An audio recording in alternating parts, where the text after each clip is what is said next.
Bonjour et bienvenue dans ce nouvel épisode consacré aux auto-entrepreneurs. Aujourd'hui, nous allons parler d'un point essentiel. Le chiffre d'affaires. Comment le calculer, quel plafond respecter et surtout, comment le déclarer. Si vous êtes micro-entrepreneur ou si vous envisagez de le devenir, ce sujet vous concerne directement. Commençons par la base, le calcul du chiffre d'affaires. En auto-entreprise, il faut toujours déclarer le chiffre d'affaires encaissé, c'est-à-dire l'argent que vous avez réellement reçu de vos clients. Ce n'est pas la même chose que le montant facturé. Par exemple, si vous émettez une facture de 3 000 € en octobre, mais que vous n'avez reçu que 1 500 € à la fin du mois, le chiffre d'affaires à déclarer sera bien de 1 500 €. Il est aussi très important de ne pas confondre chiffre d'affaires et bénéfice. Le chiffre d'affaires est brut. Vous devez déclarer toutes les sommes encaissées sans déduire vos frais professionnels comme vos déplacements ou la location d'un bureau. C'est simple et pratique, mais cela peut devenir un inconvénient si vous avez beaucoup de dépenses liées à votre activité. Dans ce cas, il existe une solution, les frais de débours, qui permettent de refacturer à vos clients certains achats réalisés pour eux. Passons maintenant à la taxe sur la valeur ajoutée. Si vous dépassez les seuils de franchise,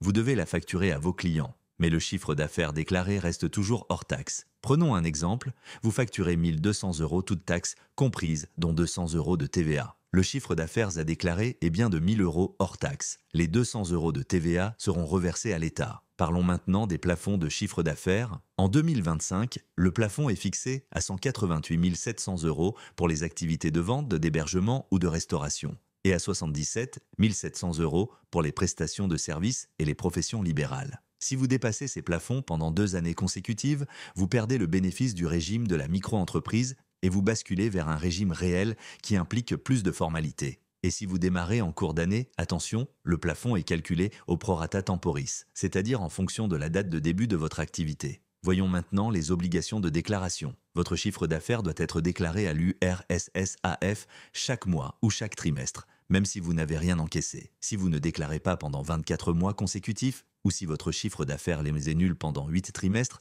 vous perdez votre statut. Mais ce n'est pas tout. Vous devez également déclarer votre chiffre d'affaires aux impôts dans votre déclaration annuelle de revenus via le formulaire 2042 CPRO. Même si vous avez opté pour le prélèvement libératoire, cette déclaration reste obligatoire. Les revenus tirés de la micro-entreprise sont pris en compte dans le calcul de votre imposition globale. L'administration applique alors un abattement forfaitaire. Il est de 71% pour les activités de vente, de 50% pour les prestations de services commerciales ou artisanales et de 34% pour les activités libérales. En résumé, voici ce qu'il faut retenir. Le chiffre d'affaires correspond aux sommes encaissées, pas seulement facturées. Il existe des plafonds à respecter pour conserver le régime simplifié. Et enfin, vous devez déclarer votre chiffre d'affaires à la fois à l'URSSAF et aux impôts. Merci d'avoir suivi cet épisode, j'espère qu'il vous a permis d'y voir plus clair sur les règles de chiffre d'affaires en auto-entreprise. Si ce contenu vous a été utile, n'hésitez pas à vous abonner pour ne rien manquer des prochains épisodes.